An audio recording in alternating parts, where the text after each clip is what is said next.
सभी परिजनों को मेरा प्रणाम।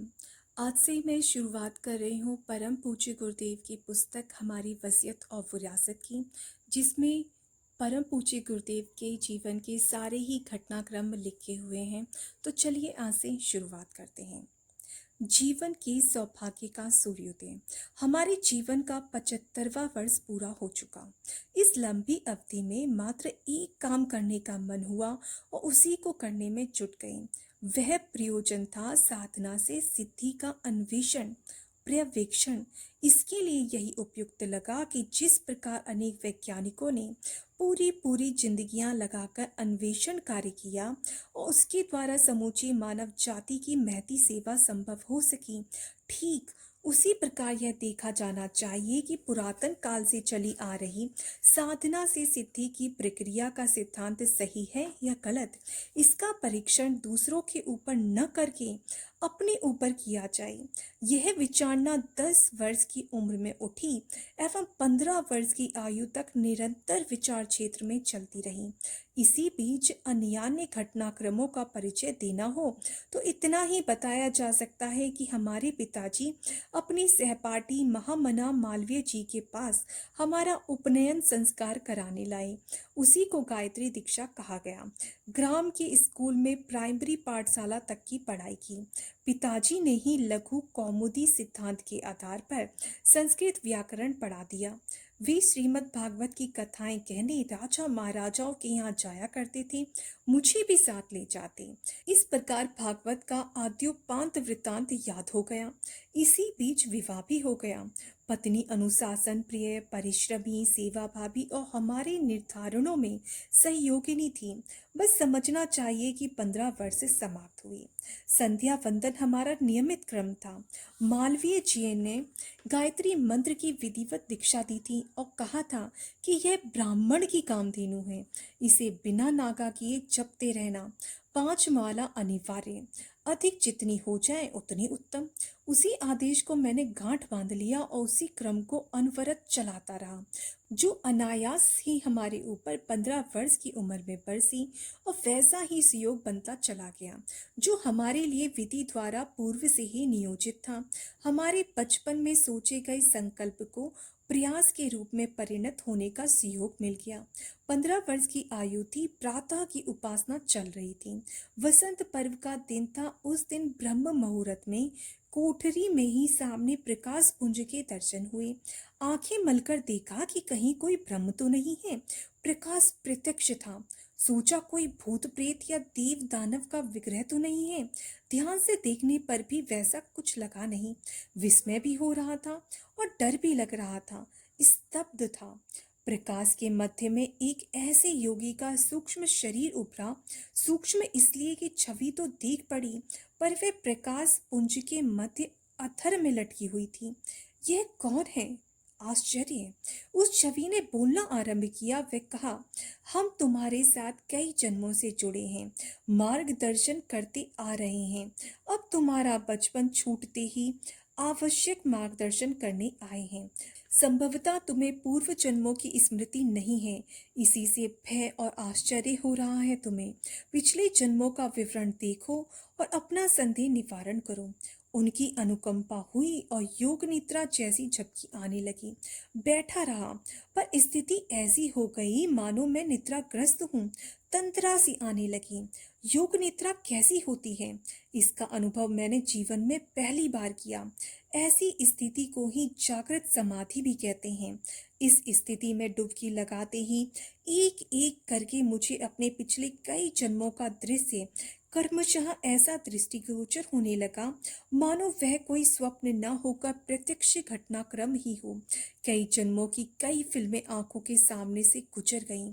आज याद आता है कि जिस सिद्ध पुरुष अंशधर ने हमारी 15 वर्ष की आयु में घर पधार कर पूजा की कोठरी में प्रकाश रूप में दर्शन दिया था, उनका दर्शन करते ही मन ही मन तत्काल अनेक प्रश्न सहसा उठ खड़े हुए थे। सद्गुरुओं की तलाश में आमतौर से जिज्ञासुगण मारे मारे फिरते हैं। जिस दिस से पूछते हैं कोई कामना होती है तो उसकी पूर्ति के वरदान मांगते हैं, पर अपने साथ जो घटित हो रहा था वह उससे सर्वथा विपरीत था। महामना मालवीय जी से गायत्री मंत्र की दीक्षा पिताजी ने 8 वर्ष की आयु में ही दिलवा दी थी। उसी को प्राण दीक्षा बताया गया था। गुरु वरण होने की बात भी वहीं समाप्त हो गई थी और किसी गुरु प्राप्त होने की कभी कल्पना भी नहीं उठी। फिर अनायास ही वह लाभ कैसे मिला, जिसके संबंध में अनेक किंवदंतियां सुनकर हमें भी आश्चर्यचकित होना पड़ा है। शिष्य गुरुओं की खोज में रहते हैं, मनुहार करते हैं, कभी उनकी अनुकंपा भेंट दर्शन हो जाए तो अपने को धन्य मानते हैं, उनसे कुछ प्राप्त करने की आकांक्षा रखते हैं। फिर क्या कारण है कि मुझे अनायास ही ऐसे सिद्ध पुरुष का अनुग्रह प्राप्त हुआ?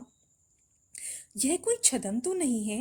अदृश्य में प्रकटीकरण की बात भूत प्रेत से संबंधित सुनी जाती है और उनसे भेंट होना किसी अशुभ अनिष्ट का निमित्त कारण माना जाता है। दर्शन होने के उपरांत मन में यही संकल्प उठने लगे। संदेह उठा, किसी विपत्ति में फंसने जैसा कोई अशुभ तो पीछे नहीं पड़ा। मेरे इस अंजसमस को उन्होंने जाना, रुष्ट नहीं हुए, वरन वस्तु स्थिति को जानने के उपरांत किसी निष्कर्ष पर पहुंचने और बाद में कदम उठाने की बात उन्हें पसंद आई। यह बात उनकी प्रसन्न मुख मुद्रा को देखने से स्पष्ट झलकती थी। कारण पूछने में समय नष्ट करने के स्थान पर उन्हें यह अच्छा लगा कि अपना परिचय आने का कारण और मुझे पूर्व जन्म की स्मृति दिलाकर विशेष प्रयोजन निमित्त चुनने का हेतु स्वतः ही समझा दें। कोई घर आता है तो उसका परिचय और आगमन का निमित्त कारण पूछने का लोक व्यवहार भी है। फिर कोई वचनदार आगंतुक जिसके घर आते हैं उसका भी वचन तोलते हैं। अकारण हल्के और ओछे आदमी के यहाँ जा पहुँचना उनका महत्व भी घटाता है और किसी तर्क बुद्धि वाले के मन में ऐसा कुछ घटित होने के पीछे कोई कारण न होने की बात पर संदेह होता है और आश्चर्य भी। पूजा की कोठरी में प्रकाश पुंज उस मानव ने कहा, तुम्हारा सोचना सही है। देवात्माएं जिनके साथ संबंध जोड़ती हैं उन्हें परखती हैं, अपनी शक्ति और समय खर्च करने से पूर्व कुछ जांच पड़ताल भी करती हैं। जो भी चाहे उनके आगे प्रकट होने लगे और उसका इच्छित प्रयोजन पूरा करने लगे, ऐसा नहीं होता। पात्र कुपात्र का अंतर किए बिना चाहे जिसके साथ संबंध जोड़ना किसी बुद्धिमान और सामर्थ्यवान के लिए कभी कहीं संभव नहीं होता। कई लोग ऐसा सोचते तो हैं कि किसी संपन्न महामानव के साथ संबंध जोड़ने से लाभ है, पर यह भूल जाते हैं कि दूसरा पक्ष अपनी सामर्थ्य किसी निरर्थक व्यक्ति के निमित्त क्यों गवाएंगे। हम सूक्ष्म दृष्टि से ऐसे सत्पात्र की तलाश करते रहें जिसे सामयिक लोक कल्याण का निमित्त कारण बनाने के लिए प्रत्यक्ष कारण बताएं। हमारा यह सूक्ष्म शरीर है। सूक्ष्म शरीर से स्थूल कार्य नहीं बन पड़ते। इसके लिए किसी स्थूल शरीरधारी को ही माध्यम और शस्त्र की तरह प्रयुक्त करना पड़ता है। यह विषम समय है। इसमें मनुष्य का अहित होने की अधिक संभावनाएं हैं। उन्हीं का समाधान करने के निमित्त तुम्हें माध्यम बनाना है। जो कमी है उसे दूर करना है, अपना मार्गदर्शन और सहयोग देना है। इसी निमित्त तुम्हारे पास आना हुआ है। अब तक तुम अपने सामान्य जीवन से ही परिचित थे, अपने को साधारण व्यक्ति ही समझते थे। असमंजस का एक कारण यह भी है, तुम्हारी पात्रता का वर्णन करें तो भी कदाचित तुम्हारा संदेह निवारण न हो। कोई किसी बात पर अनायास ही विश्वास करे, ऐसा समय भी कहाँ है। इसलिए तुम्हें पिछले 3 जन्मों की जानकारी दी। सभी पूर्व जन्मों का विस्तृत विवरण जन्म से लेकर मृत्यु पर्यंत तक को दर्शाने के बाद उन्होंने बताया कि किस प्रकार वे इन सभी में हमारे साथ रहे और सहायक बने। वे बोले, यह तुम्हारा दिव्य जन्म है, तुम्हारे इस जन्म में भी सहायक रहेंगे और इस शरीर से वह कराएंगे जो समय की दृष्टि से आवश्यक है। सूक्ष्म शरीरधारी प्रत्यक्ष जन संपर्क नहीं कर सकते और न घटना क्रम स्थूल शरीरधारियों द्वारा ही संपन्न होते हैं। इसलिए योगियों को उन्हीं का सहारा लेना पड़ता है। तुम्हारा विवाह हो गया सो ठीक हुआ, यह समय ऐसा है जिसमें एकांकी रहने के लाभ कम और जोखिम अधिक है। प्राचीन काल में ब्रह्मा, विष्णु, महेश, सूर्य, गणेश, इंद्र आदि सभी सपत्नीक थे। सातों ऋषियों की पत्नियां थीं, कारण कि गुरुकुल आरण्यक स्तर के आश्रम चलाने में माता की भी आवश्यकता पड़ती है और पिता की भी। भोजन, निवास, वस्त्र, दुलार आदि के लिए भी माता चाहिए और अनुशासन, अध्यापन, अनुदान पिता की ओर से ही मिलता है। गुरु ही पिता है और गुरु की पत्नी ही माता है। उसी ऋषि परंपरा के निर्वाह के लिए यह उचित भी है, आवश्यक भी। आजकल भजन के नाम पर जिस प्रकार आलसी लोग संत बना स, आजकल भजन के नाम पर जिस प्रकार आलसी लोग संत का बाना पहनते और भ्रम जंजाल फैलाते हैं, तुम्हारे विवाहित होने से मैं प्रसन्न हूँ। इसमें बीच में व्यवधान तो आ सकता है इसमें बीच में व्यवधान तो आ सकता है, पर पुनः तुम्हें पूर्व जन्म की तुम्हारे साथ रही सहयोगिनी पत्नी के रूप में मिलेगी, जो आजीवन तुम्हारे साथ रहकर महत्वपूर्ण भूमिका निभाएगी। तुम्हारे विवाहित होने से मैं प्रसन्न हूँ। इसमें बीच में व्यवधान तो आ सकता है, पर पुनः तुम्हें पूर्व जन्म में तुम्हारे साथ रही सहयोगिनी पत्नी के रूप में मिलेगी, जो आजीवन तुम्हारे साथ रहकर महत्वपूर्ण भूमिका निभाएगी। पिछले 2 जन्मों में तुम्हें सपत्नीक रहना पड़ा है। यह सोचना कि इससे कार्य में बाधा पड़ेगी, वस्तुतः इससे आज परिस्थितियों में सुविधा ही रहेगी एवं युग परिवर्तन के प्रयोजन में भी सहायता मिलेगी। वह पावन दिन वसंत पर्व का दिन था। प्रातः ब्रह्म मुहूर्त था। नित्य की तरह संध्या वंदन का नियम निर्वाह चल रहा था। प्रकाश पुंज के रूप में देवात्मा का दिव्य दर्शन, उसी कौतूहल से मन में उठी जिज्ञासा और उसके समाधान का यह उपक्रम चल रहा था। नया भाव जगा उस प्रकाश पुंज से घनिष्ठता, आत्मीयता का, उसकी महानता, अनुकंपा और साथ ही अपनी कृतज्ञता का। इस स्थिति ने मन का कायाकल्प कर दिया था। कल तक जो परिवार अपना लगता था वह पराया होने लगा, और जो प्रकाश पुंज अभी अभी सामने आया था वह प्रतीत होने लगा कि मानो यही हमारी आत्मा है। इसी के साथ हमारा भूतकाल बंधा हुआ था, और अब जितने दिन जीना है वह अधिक अवधि भी इसी के साथ जुड़ी रहेगी। अपनी ओर से कुछ कहना नहीं, कुछ चाहना नहीं, किंतु दूसरे का जो आदेश हो उसे प्राणपण में पालन करना, इसी का नाम समर्पण है। समर्पण मैंने उसी दिन प्रकाश पुंज देवात्मा को किया और उन्हीं को न केवल मार्गदर्शक वरन भगवान की समतुल्य माना। उस संबंध निर्वाह को प्राय 60 वर्ष से अधिक होने को आते हैं। बिना कोई तर्क बुद्धि लड़ाए, बिना कुछ नुन चुन किए, उनके इशारे पर एक ही मार्ग पर गतिशीलता होती रही है। संभव है या नहीं, अपने बूते यह हो सकेगा या नहीं, इसके परिणाम क्या होंगे, इन प्रश्नों में से एक भी प्रश्न आज तक मन में उठा नहीं। उस दिन मैंने एक और नई बात समझी कि सिद्ध पुरुषों की अनुकंपा मात्र लोकहित के लिए, सद प्रवृत्ति संवर्धन के निमित्त होती है। उनका ना कोई सगा संबंधी होता है, ना उदासीन विरोधी। किसी को ख्याति, संपदा या कीर्ति दिलाने के लिए उनकी कृपा नहीं बरसती। विराट ब्रह्म विश्व मानव ही उनका आराध्य होता है। उसी के निमित्त अपने स्वजनों को वे लगाते हैं।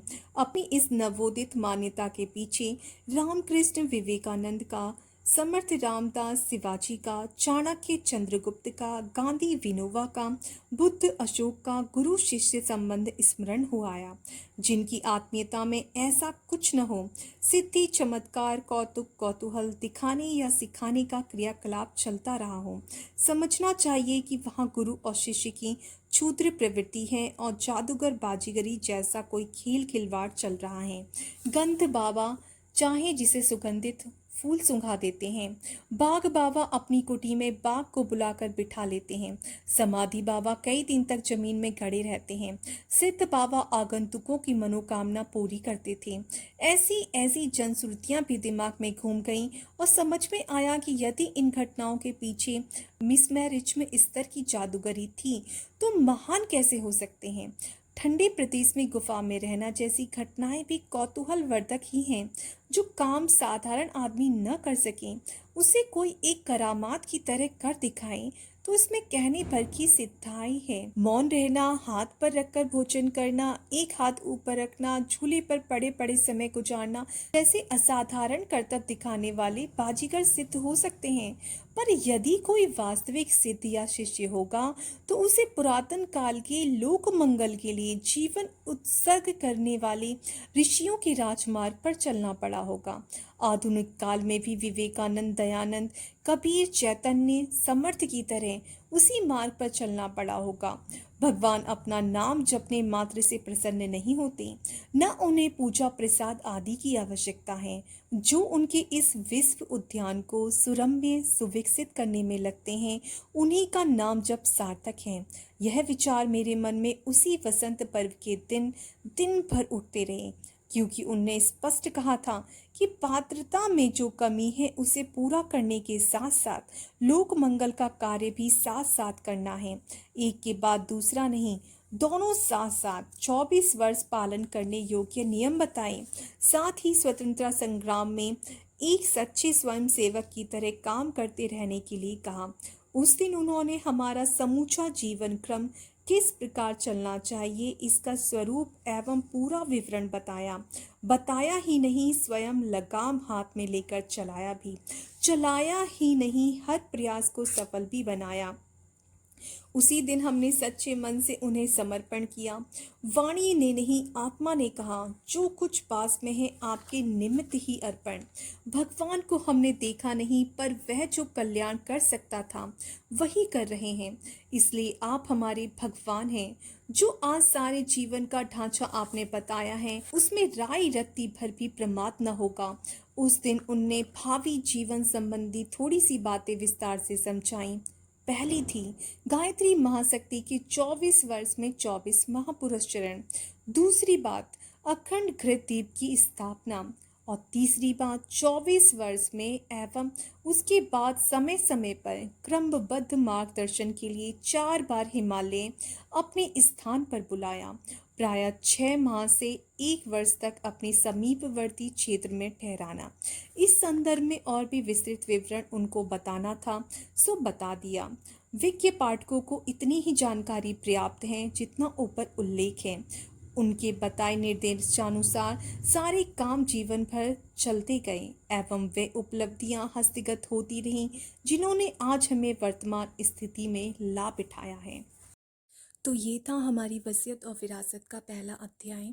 और ये जो पुस्तक है ये गुरुदेव ने खुद ही लिखी थी, क्योंकि लोग बार बार पूछते थे कि अपने जीवन के बारे में हमें कुछ बताइए। तो गुरुदेव ने कहा हम चलो अब बताते हैं। तो उन्होंने एक पुस्तक लिखी, हमारी वसीयत और विरासत। और मैं चाहूँगी कि इसका हम सभी लोग इसे पूरा ही सुने। और इसके अभी काफ़ी सारे चैप्टर्स आएंगे, तो वो मेरा पूरा मन है कि इसे पूरा ही बनाया जाए। तो चलिए देखते हैं। तो चलिए आज के लिए तो इतना ही। कल फिर इसका अगला जो भाग होगा वो लेके आऊँगी। सभी को प्रणाम। जय गुरुदेव, जय श्री राम।